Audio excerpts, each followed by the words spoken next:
باپ اور بیٹے روح القدس کے نام میں آمین۔ میں بابو الیاس ڈائسس آف فیصل آباد سے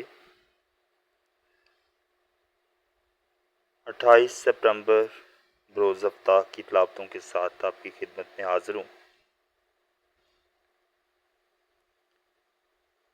ہر دور اور معاشرے میں لوگ اپنے جوبن، حسن اور دولت پر نازاں ہوتے ہیں۔ ان ایام میں اپنی صلاحیتوں پر اعتماد، شخصیت میں جوش و جذبہ اور اپنی بے پناہ طاقت پر مکمل بھروسہ ہوتا ہے۔ بعض تو اپنے حسن، جوانی اور دولت کے نشے میں اپنی خاندانی، ثقافتی، سماجی اور مذہبی اقدار ہی بھول جاتے ہیں۔ آج کی پہلی تلاوت جو جامع کی کتاب کے 11ویں باب میں سے لی گئی ہے، تو پہلی تلاوت میں جامع اپنے خیالات کے مطابق تلقین کرتا ہے اور پہلی تلاوت میں اپنے جوش میں ہوش سے کام لینے کی تلقین کی گئی ہے۔ جامع نصیحت کرتا ہے کہ اپنی جوانی کے دنوں میں اپنے خالق کو یاد کر۔ خداوند یسوع مسیح اذیت کی پیشن گوئی بیان کرتے ہیں اور خداوند یسوع مسیح کے شاگرد ابن انسان کا انسانوں کے حوالے کیے جانے کے مطلب کو سمجھنے سے قاصر تھے۔ یسوع اپنے شاگردوں پر دوسری دفعہ آشکارا کرتا ہے کہ وہ انسانوں کے حوالے کیا جائے گا۔ انہیں بار بار بتانے پر بھی اس بات کو سمجھنے میں مشکل لگی، کیونکہ وہ اس بات کی الہیات، گہرائی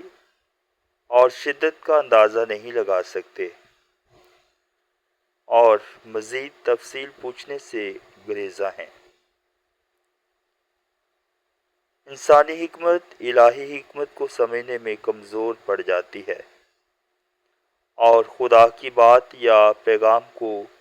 سمجھ نہیں پاتی۔ ہم روزمرہ زندگی میں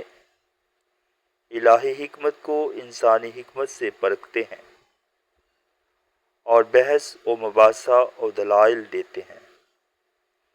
لیکن کیا ہی اچھا ہو اگر ہم ان پوشیدہ باتوں کو دل میں رکھ کر دھیان و گیان کریں۔ خداوند یسوع مسیح اپنے شاگردوں کو اپنی اذیت کے حوالے سے پیشن گوئی کے ذریعہ سے بتانا چاہتے ہیں، لیکن وہ اس بات کو سمجھنے سے قاصر تھے اور پھر وہ آپس میں بحث کرنا شروع کرتے ہیں کہ ہم میں بڑا کون ہے۔ انسانی ناطے سے ہم کمزور ہونے کی وجہ سے بعض اوقات ہم بھی دوسروں پر سبقت لے جانا چاہتے ہیں، ہم بھی دوسروں سے بڑا بننا چاہتے ہیں، ہم بھی دوسروں کے سامنے اپنے آپ کو بڑا پیش کرنا چاہتے ہیں۔ یہی بات یسوع کے شاگردوں میں بھی پائی گئی ہے، لیکن ہم خداوند کے پاک کلام کی روشنی میں اس بات کو بھی اپنے ذہن میں رکھیں۔ خداوند فرماتا ہے کہ جو آسمان کی بادشاہی میں بڑا ہونا چاہتا ہے وہ سب سے چھوٹا بنے، جو اول ہونا چاہتا ہے وہ سب کے آخر میں ہو،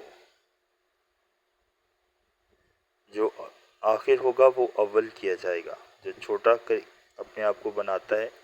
اس کو خداوند بڑا کرے گا۔ تو آج ہم سیکھتے ہیں کہ ہمیں بھی خداوند کی باتوں پر دھیان و گیان کرنے کی ضرورت ہے، بجائے اس کے کہ ہم دنیا کی فکروں میں، دنیا کے کاموں میں یا دنیا کی جو ہمارے اندر بہت سی چیزیں ہیں پائی جاتی ہیں، ہمیں ان سے اجتناب کرتے ہوئے